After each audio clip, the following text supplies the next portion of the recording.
Hey, Justin here with Stay at Home Dad's podcast. How are we doing today? How's it going? Well, welcome to the place that I talk about a lot of different things that go on in my stay-at-home dad life. I discuss stuff about my family, my kids, my spouse, men's mental and physical wellness. I also talk about parenting struggles that I have, tips that I come across, tips that I have and I read about, as well as many other things that I just kind of think about, ideas and different topics that pop into my head. I come on here and I share with you. So I hope something in there entertains or informs you to some capacity. So thank you for tuning into the show today. All right, so what's on the docket today? What do we got going on? Well, I did some more school volunteering. I know you probably aren't too excited about hearing about it, but I'm going to tell you about it. It was fun. It was actually a pretty good time. My kids' school had a jogathon. It's kind of a race to raise money. They run around on a track by their school, raise the money for the PTO, which is parent-teacher organization. They get money and they put on programs and they do events and things like that. So that's where the money goes. Well, anyways, I wasn't going to volunteer. I wasn't going to sign up for this. But when hold on, I got a zipper dangling here and it's pissing me off. So anyways, I wasn't going to sign up, but the day before all this was set to happen, I decided to take a little look at the sign-up sheet, see who was there and see if everything was filled up. And I noticed a lot of holes, a lot of spots that, areas that needed some help. And my daughter's run group, it was the 3rd and 4th grade classes, they in particular needed some more volunteers. So I pet myself up. I gave myself a little self-talk, I said, I can do this, I can go help, I can handle this. My kids would love to see me there, and it'll be fun. That's what I told myself, so I decided to sign up. And my wife actually signed up as well for my other daughter's time slot, so she was doing it, so I felt a little obligation there that, hey, I should do it as well. So anyways, I was course monitoring, which is a pretty simple job. I cheer the kids on. I just make sure nobody falls, make sure nobody runs into each other because, there's a ton of kids out there and they're running crazy and dodging in between each other. So that was kind of my job, just to kind of monitor everyone and cheerlead a little bit. Well, that's what I did. No one told me to, but it was kind of fun. Well, the thing was down to the last 10 seconds of running. It was like a 50-minute race, so they were running for a long time. And these kids are beat. They're tired. They've, ran probably a couple miles at this point, I would say. So I'm cheering on this group of boys, and they're just wrapping up. It's counting down, 10, 9, 8, 7. And I'm saying, yeah, keep pushing it. You guys got it.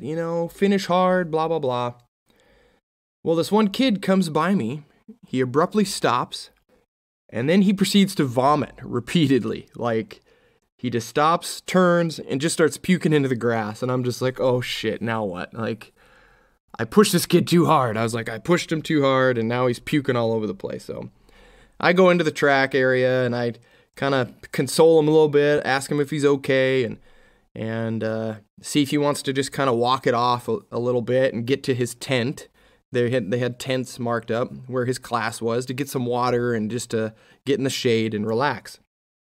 Well, at this point, I'm trying to help him out, and his mother comes up, and she takes over what I was doing. I was like, oh, is this one yours? And she's like, yeah, that's my son. And I was like, okay, and I backed off and let her deal with it. But damn, bro, like, I felt bad for him, but part of me was kind of proud of this kid for pushing himself so hard to get to that point. I mean, he was apparently giving it his all, and he was just going to his full potential. And I kind of commend that. I kind of appreciate that he pushed himself like that.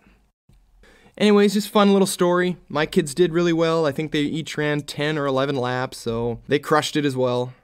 And I survived my volunteering, my commingling with other parents, and doing this whole event and helping out. So there's that as well. Anyways, moving on here. Last week I mentioned I was going to get into this whole red flag, green flag topic in terms of relationships and dating. And of course, I'm not currently dating. I don't know if you know it, but I've been married to my wife for 11 years. I've been around her for, 17 years? Something like that. It's been a long time. And thank God, thank her that we're married and we're done with the dating chapter of our lives. Dating scares me, okay? I've got a couple of buddies that are divorced and they're re-navigating the dating scene and trying to just figure out life now. And it sounds like a pain in the ass. Dating in 2023 does not sound like a good time. So no thanks. I'm glad I'm not in that zone anymore. Those of you that are doing it, I don't know, send me a DM, let me know. But good for you. I'm glad you're doing your thing and getting out there and navigating the online stuff and the dating apps and all that. I mean, that wasn't around back when I met my wife, so I'm not really well versed in that department. So anyways, to continue this discussion here, this article I found a couple weeks ago that I've postponed until now, talks about 30 people sharing their toxic versus good-natured dating habits, or their standards, rather. So things like, I have to initiate all the communication, and I have to plan all the dates. That could be a red flag, right? Or him texting me to make sure that you made it home after your flight or after your night or whatever. That would be what? That would be a green flag. Although if we, especially as married men, were to analyze or get analyzed in this fashion, I imagine I would have some red flags in my marriage. I imagine I'm not doing everything perfect. I make mistakes.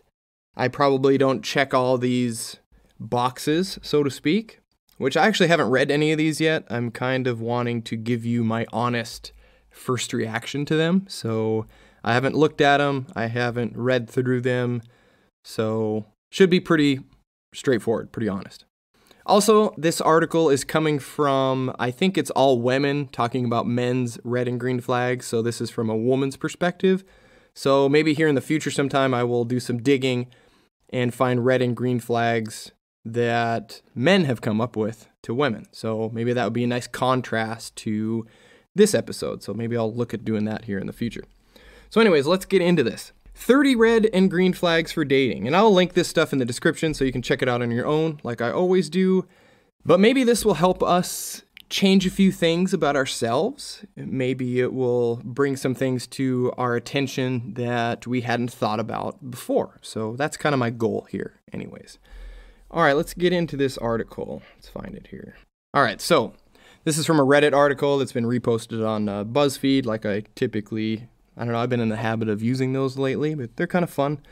Anyways, it's a Reddit user asked the community, what are some serious green flags in guys? And then they came up with a complete opposite, highlighting huge red flags. So we're just going to go, I think, green, red, something like that. So first relationship red flag, they say, this is probably petty, but not putting the toilet seat down. Leaving the lid up is just gross in general, but something just disgusts me about leaving the whole thing up. It makes me view the guy as very inconsiderate to women on a subconscious level. Okay, I live in a house with 3 women, my wife and my 2 daughters. So I am outnumbered here, and I have always put the toilet seat down. Now, you could make the argument and be like, well, we put it down for them and they don't put it up for us and yada, yada, yada. I think that's a stupid argument. It's a toilet, okay? In my opinion, the toilet should be shut. Like, both lids shut. Like, I don't need, if you have a dog, I don't need my dog drinking out of the toilet. I don't need my daughter's hairbrush flying into the toilet when we're doing her hair in the morning. So I try to put them down, not only as a courtesy to the ladies of my house, but also I don't like looking at toilet water. I don't want that open to the air for shit to fall into it. And I just don't want to look at a toilet, like where people do their business. So typically I will shut them. Now, is it a considerate thing for me to at least put the first seat down? Of course it is. You should always do that. It's just courtesy. It's, in my mind, it's been Like I said, I've lived with my wife now for many, many years. I've got a 9-year-old and a 6-year-old. It's just a habit for me to use the bathroom, put the seat back down. It's being courteous to someone else in your house. And if you don't do it, especially when you're married, that's a big deal. Now, if you just started dating a guy and he doesn't put the toilet seat down, well, he never has had to. I'm getting in a lot of toilet seat talk, but that's just my opinion. He's never had to, so it might take him some time. Be like, hey, do you mind putting the toilet seat down? I'm going to stop the discussion right there because I've clearly spent way too much time on this. But it's just a courtesy to other people, especially when you're living in a house with them, to put it down. Easy. Relationship green flag is waiting until you get inside your house before leaving the driveway. This is kind of like a dating thing. So, you take the girl out, you pull up to her house, you drop her off. You should probably walk her to the door, but if you pull up at the curb, maybe you let her out of the car and she walks to the door. Yes, you're going to wait. For safety reasons, you're going to wait. So, that's cool. It kind of goes along with if you're getting somewhere to call your spouse, say, hey, I made it here, or tell your wife to call you, hey, make sure you call me when you get to the airport, or make sure you're traveling for work, give me a call when you get to your hotel in wherever you're staying. So I like that with my wife. I do that with her. She's got an EV now. She's got a Tesla. And I tell her sometimes too, hey, when you pull over to charge, just, hey, give me a call. Let me know like how that's going and what's going on. Or if you have a problem or if there's some sketcho, something going on, just from a safety aspect, call me. That's what I do. All right, number 3, relationship red flag. Bad emotional control. Like, if I had a bad day, I'm sorry, but that's not my fault. You shouldn't be taking it out on me by snapping at me or being rude. You're allowed to vent, but you need to direct that somewhere else. Yeah, that's common courtesy too. I don't know if I would call that a red flag. Like I said, maybe this is like beginning dating, so it's not really tailored to a marriage, but at least I'm going to speak from a marriage perspective. People have good days and bad days all the time. I do. I know I do. And when I'm having one of those bad days, sometimes I will get snippy. Sometimes I will have a little bit of an attitude, but also I try to tell the people around me, like, hey, I'm having an off day. I don't really have a lot of patience today. I've told that to my kid. I've said, hey, I don't have a lot of patience today, so please, help me out. I've told that to my wife. She's asked me, hey, what's wrong? You seem a little curt. You seem a little anxious or annoyed. And a lot of times I'll bury it like guys do. I'll just shove it down and be like, no, I'm fine. And she knows I'm not fine, but she doesn't really ask me anymore because she knows that apparently I don't want to talk about it. Other times I will be like, yeah, I don't know. I'm just, I wasn't productive today. I didn't get XYZ on my list done today. So I'm feeling a little, defeated and grumpy. Now, does that mean that gives me the pass to be a dickhead to everyone around me? No, it doesn't. That means that, hey, I'm letting you know that I'm not having a great day, but I still need to work really hard and treat my family, with respect. And what's another word I'm looking for? Just, I can't take it out on them. So yeah, I don't think I would call it a red flag from a marriage standpoint, just because things kind of go up and down sometimes. We all have bad days. So that's just my opinion there. It doesn't give us the ticket to be a dick, but it's good to let people know around you. Like, hey, I'm having a bad day, and I'll try to do better. I'll try to dig myself out of it, or sometimes your family can help you dig yourself out of that too, and you look at the bright side of things and spend quality time with them, and that tends to help as well. So anyways, moving on. Number 4, relationship green flag. Just listening when you're talking about something you're interested in. He could have no clue what you're talking about, but just listening and at least pretending like he cares means so much. I've had so many people just look at their phones and go, when I'm trying to talk to them about something that I love. It's the worst feeling ever. Yes, I can't freaking stand that when you're trying to have a conversation with somebody and their phone is in their hand and they're looking at it and you're talking and you're in a story and you're giving details and they haven't responded, or they respond with that, oh yeah, okay. And you can tell they're checked out. You can tell they're listening to the words, maybe, but they're not really comprehending them. So if you wanted them to respond to you and give you like a thoughtful answer, they're probably not going to be able to do it because they're thinking about whatever they're looking at on their phone. And I know I talk about this all the time, but phones are a huge problem in that aspect. So within relationships and everything else, putting that away to have that thoughtful conversation is paramount, is very important. Also, yes, listen to your spouse. This is both ways too. Listen to your spouse, not just men listen to your wives. It's both ways. So if my wife, does stuff, a lot of science-y things like that. If she comes and she's talking to me about doctor things and ailments and diseases, and I don't necessarily understand some of the words, I can still listen and I can still give feedback and I can still ask questions and say, hey, well, what does this mean or what does that mean? And I think doing that too lets that other person know that, oh, you are vested in this little conversation we're having. You are showing that you're listening to me because you're asking questions. You're curious about other aspects of the story instead of just going, or you're watching the game on TV, or you're playing your Xbox, or you're looking at your phone. So yeah, that does go a long way. It goes a long way in both directions too. If I'm talking to my wife about fixing my truck and, oh, I had the sensor go bad and I was reading this data and yada, yada, yada.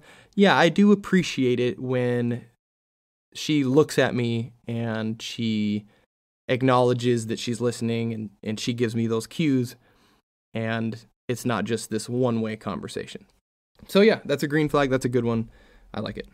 All right, 5, relationship red flag. I found out recently that baby talk is a deal breaker for me. Dude speaks 3 languages, and he said peas instead of please way too many times. It just made him unattractive. Yeah, I don't know what to say about that. Don't do that, please. Don't talk like that. Don't.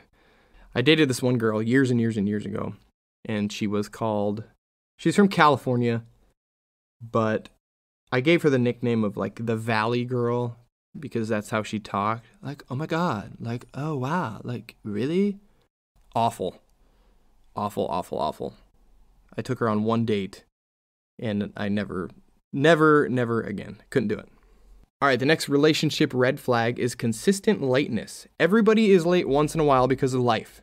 But when you have those people who are constantly late for everything and they leave you waiting for them over and over and over again, I just find it so incredibly disrespectful, and it's a huge deal breaker. Yeah, that's difficult to tolerate. I will say being constantly late means you don't have respect for other people's time. You don't have respect for other people in general if you show up late all the time to events or dinners or sports things, or granted, I'm talking from a married aspect now. Yeah, it can get frustrating. I don't want to say a deal breaker like they said, because in my perspective, I am married, right? So that's not a deal breaker, right? From a dating aspect, I could see that consistently dealing with that on a regular basis would be a deal breaker. If you're dating somebody, casually dating, like, I just can't put up with this. You're late all the time, or you don't have consideration for my time. Yeah, you're gonna walk. All right, next, relationship green flag. When meeting someone new, they instantly gain my respect when they consider possible accommodations someone could need. For example, asking them if I'm all right with them vaping or smoking before doing so. Once I was part of a potluck with coworkers, and the new guy asked if anyone had any dietary restrictions or allergies. We became great friends after that. Also, when they acknowledge someone's holiday, even when they don't celebrate it themselves. I'm not Jewish, but thank you, and I hope you have a happy Hanukkah too. Yeah, I think that goes into more common courtesy for everybody around you. That's just being a good human being. If you're dealing with groups of people or you're meeting new people, you just, hey, do you mind if I light up a cigarette? Or the dietary restrictions. That's just being kind of nice. Hey, does anybody need a lift home? Does anyone need to be walked home? Does anybody need this or that? It's just, I like it. That's just a cool attribute to have, married or dating. Relationship red flag. Next one, yelling at animals is a deal breaker. I can't stand it when someone screams at an animal for things they can't control. Like when a dog or cat just wants your love or attention. We all get frustrated with our animals, but yelling at them constantly will kill my interest in you ASAP. Especially if you're dating and you see some dude or woman yelling and screaming at like their dog or their cat and maybe hitting their dog or their cat or just being awful and getting easily frustrated with the animal or getting angry and lashing out at the animal. Fast forward your dating trajectory and look at when you're married and you have a kid, right? How is that going to go? I don't want to say it's exact science or anything, but you might want to rethink a few things there. If the person is treating animals that way, how are they going to treat your kid? Sure, it may be very different, but you're going to see with the animal aspect how easily that person gets frustrated, how easily that person takes something happening over and over and over again. Okay, that's the same thing that's going to happen with a kid. You're going to have to get used to some of those things. And raising a kid is a marathon. It's not a 100-meter dash. And if that person can't handle the animal doing certain things, I don't know, how are they going to handle a kid doing those things or something similar? So food for thought there. All right, another relationship red flag is extroversion to the extreme. When they have absolutely no filter and don't care about their opinions of others, they overshare and don't understand boundaries. Yeah, that could get annoying. People just talking and saying exactly what's on their mind, not having that internal voice that I think all people have, or they should have, that makes you say, should I say this right now? I know I've talked about this before where it'll pop into my head when I'm having conversations with people, and I'll take a split second to think about what I'm going to say. And I'm like, okay, if I say this, then the conversation goes this way. If I say this, it's going to go that way. Or if I ask this question, it could offend somebody, or the person could misconstrue my question, and then it spins everything out. So yeah, I think that's important to have some of that filter, especially in a relationship, especially when you're dating. Even when you're married, you want to be honest with your spouse, but you don't want to say things just because you believe them, even though they will hurt somebody else's feelings. So yeah, being able to control those thoughts in your head and not just spout them off, because that could, damage relationships. That could make people think of you in a different light, and it could cause an argument with your spouse or within your whatever relationship you have. It's kind of like being the one-upper, and I can't stand one-uppers sometimes. All right, let's move on here. Relationship green flag. Disagreeing with you respectfully and honestly, then moving on. A man who accepts that two people can look at the same evidence and reach different conclusions and doesn't have to try to convince me of his viewpoint. Yes, please. I don't really have a lot to say there. That's a good green flag. Not getting into an argument, not trying to change somebody's mind when your opinions differ. That can be very frustrating. And I could imagine at a dating level, when you're just dating somebody, that would be annoying if they were to constantly kind of argue and constantly have a different viewpoint than you all the time, and then try to convince you that you're wrong and I'm right, and yada yada. And it happens in marriage too. And it's good to, have two opinions and say, hey, you know what? I don't necessarily agree. Sometimes it can be very hard. But saying, hey, I don't really agree, but I respect where you're coming from. And you guys can move on. It's totally fine to have two viewpoints. All right, relationship red flag. Poking fun at my taste in music or my interests, even if it's in a joking way. I've never done it to any one of my partners, but every abusive partner I've ever had engaged in this behavior. Never again, they say. Yeah, I do kind of poke a little fun at my wife because she just listens to top 40, but it's more of a banter back and forth. I change her radio station in her car to, I don't know, an 80s alternative or something like that. She'll be like, oh, you changed my station, I gotta change it back. And I'm like, well, you listen to the same 10 songs. So I rib her a little bit, but granted, we've been together for 17 or 18 years, so that's to be expected. But I don't like hammer on her about it, and I listen to a ton of different and wacko music and indie rock and all this other stuff that she's like, ugh, like, what is this? But I can put it on in the house and cook dinner, and she doesn't totally like knock it down. I try to make a nice mix of things she likes and things I like, and I know I'm getting way off topic here, but yeah, just poking fun at somebody for their interests and for their hobbies is kind of juvenile. If they like knitting, they like knitting. It doesn't mean you have to like knitting, but you can still respect that they enjoy it. You know, it's not everyone is going to be the same. Not everyone is going to like exactly what you want them to like or you think they should like. All right, relationship green flag. On the first date with my now fiance, we were talking about books, and I was telling him about some of my favorites. A few weeks later, he told me that he bought and read one of the books I'd mentioned and wanted to discuss it with me. It showed me that he took my opinions and recommendations seriously, that he actively wanted to find things we have in common, and also that he wasn't ashamed of reading women's fiction. That's kind of cool. He's going out of his way to do something really thoughtful, and it kind of goes back to poking fun at someone's interests, like the last red flag one, and he's going above and beyond, and he's saying, hey, like, her interests are these books and doing these things, and I'm going to really put in a good effort to get to know some of those things and to experience them with her, and I think that's very commendable. And I think more guys should do that stuff. I think more guys should, you know, I'm assuming this is more of a try to be thoughtful and get to know the things that your spouse or the person you're dating are into. Get to know them at that level. So, kind of neat. I said neat. That was weird. Why did I say neat? It's an odd word.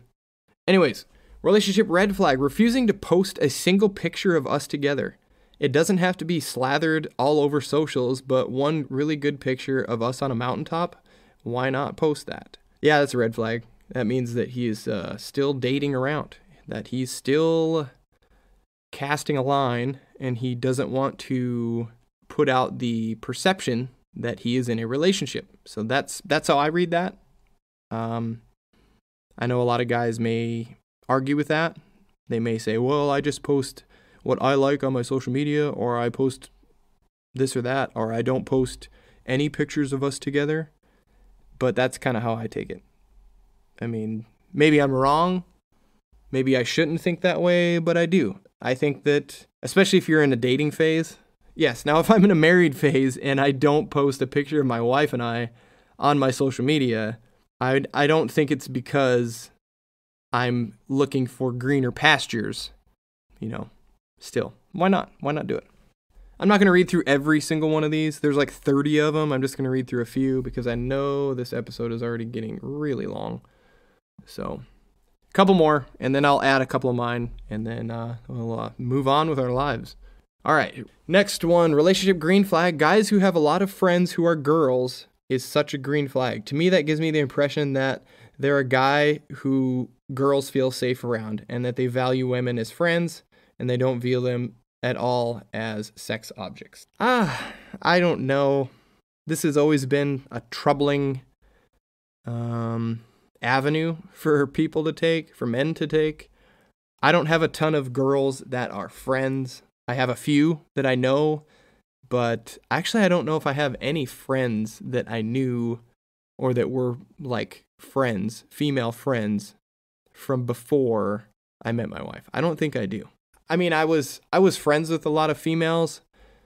My mom and my stepdad were swim coaches for the girls swim team, so I've always been friends with a lot of girls, but as I've gotten older, you have a few, but it's like, oh, that buddy's girlfriend you're friends with, or this buddy's wife, or whatever. And then now that, I'm in my 40s, yeah, I don't really have a lot of female friends that were friends of mine before knowing who my wife was. Like, I have female friends, but they're people that we've met together, if that makes sense. It's like my buddy Alex's wife and my buddy Steve's wife and things like that. So, I don't know. Should you have a bunch of female friends that your wife doesn't know about, or your girl that you're dating doesn't know about? I don't know. That's kind of a touchy subject. I've had friends that have had a ton of girls that were friends, and it's gotten them in trouble, and it's gotten them drama. It's wrapped them up in drama when they've been dating someone or married to someone. And, I don't want to say is it worth it, because if they're just friends, it's a kind of a slippery slope. But is there any kind of motives there from the guy or from the gal? I don't know. All right, next one. Relationship green flag: reacts with compassion and empathy when you're anxious, or takes precautions instead of getting offended or mocking you.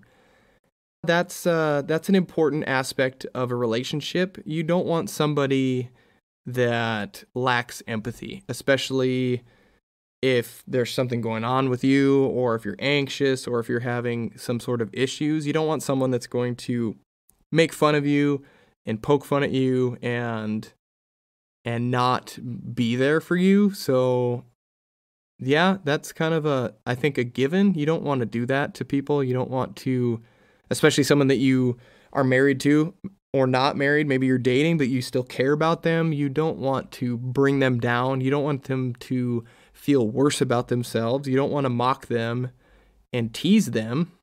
You want to make them feel safe, right? You want to make sure that they're okay. You want to help them get through whatever they're going through, instead of the other way around and essentially making it harder for them. So that seems like a no-brainer to me. All right, last relationship red flag I'll read here. And like I said, I'm not reading through all these, but you can click on the link and check them out if you're so inclined. This one is: I like to feel wanted. So if I'm planning all the dates, initiating all the texts and calls, and initiating sex every time, then it's not going to work. I'm going to feel like you're not into me, and I'd rather not waste my time or yours. Yeah, that's true.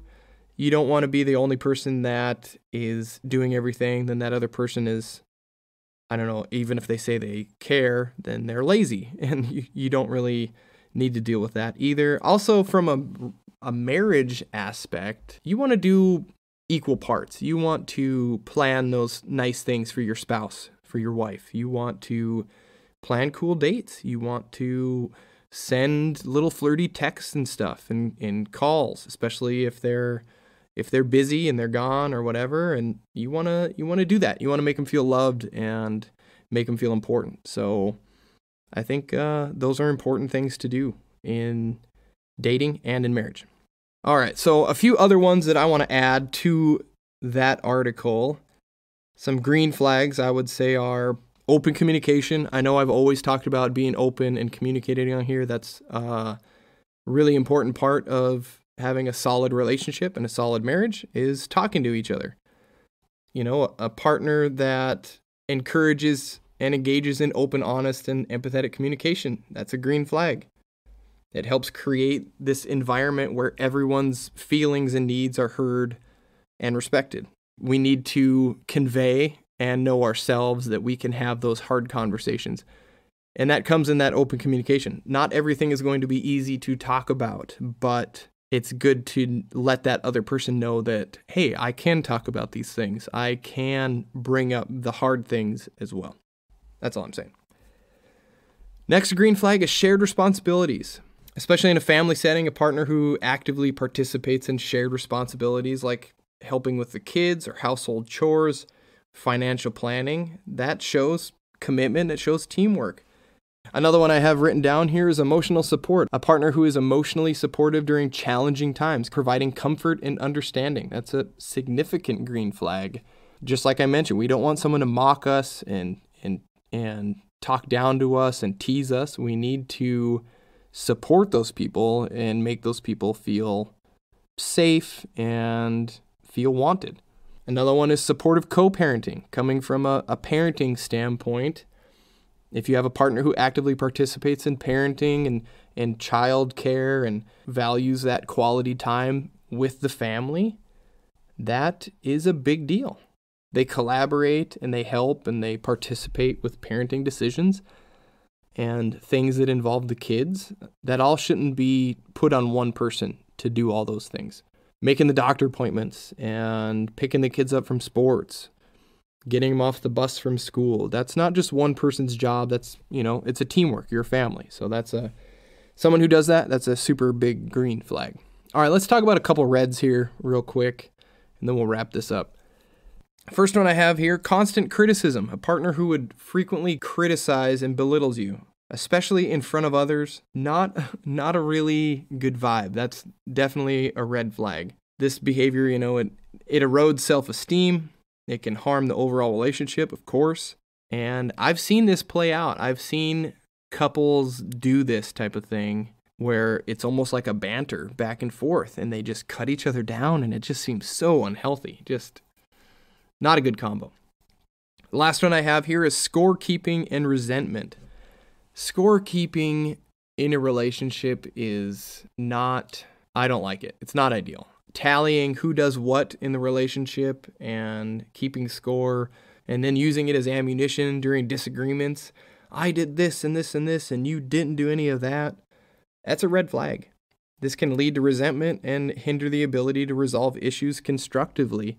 I don't think that's how relationships work. Like, you put the kids to bed tonight, I'll do tomorrow, or I did it 2 times in a row and you haven't done, it's just consider it however it goes, consider it the part of life. And if you need help doing something, say, hey, spouse, I need some help. Hey, I need, can you do this for me? Can you do that for me? It's just, don't keep this imaginary tally in your head, because that's just going to lead to more problems down the road. So, I don't know, kind of simple, kind of pretty obvious ones there for you to deal with, or to think about, rather. So anyways, like I said earlier, dating is difficult. Well, at least I think it's difficult. Maybe I should say dating is different. Like I mentioned last week in last week's show, I met my wife at a bar back in 2005. Neither of us had a big checklist in our pockets that we would go through in those scenarios. Does the person make this much money? Do they have X type of job? Are they college educated? Do they have a nice car? Do they have a car at all? Do they live in a house or an apartment? Like, none of that was on my radar. The only thing that I thought about was, hey, she's cute, and I wonder if she's single. That was my checklist. 2 things. That's it. Physical attraction and is that person available were the only things to think about. Now it's online dating and having all these parameters set up and all these apps, which, thinking about it now, maybe that's taken some of the enjoyment out of dating. It's turned it to more of a business transaction, a business contract, a job interview. Which, sure, in some cases, as we get older, maybe it needs to kind of be that, because you don't want to waste your time or waste anybody else's time or lead anybody on, or if you're vastly different than the other person, then you don't want to even entertain the idea. You don't want to play games. But sometimes that's part of the dating game, right? It's called the dating game. That's part of the process. So, I don't know. Remember, I'm no doctor or psychologist or therapist or anything. These are just my opinions and thoughts on a subject that I'm not well versed in, okay? I'm just a single person that's married and has a couple kids, and these are my thoughts. So, every relationship is going to be different. Every person is different. Some things that I rag on here, others may not be bothered by, and that's fine. So, anyways, that's all I have for today's episode of Stay Home Dads podcast. I hope you enjoyed that. I hope you enjoyed some of those examples and red flags and green flags. Maybe it gave you some insights on things that you can do differently, to not be so selfish, to put the seat down, to have some empathy toward your spouse when they need it, stuff like that. So if you enjoyed this episode and you want to tell me about it, or tell me anything else for that matter, please do so. You can reach me on podbean.com, or you can reach me on Instagram at stayathomedads_podcast. That's my handle over there. Also, if you want to, you can rate and review this show on whatever platform you're listening on. That would be super awesome if you did that. But anyways, thank you again for listening, and I will talk to you all next week. Bye!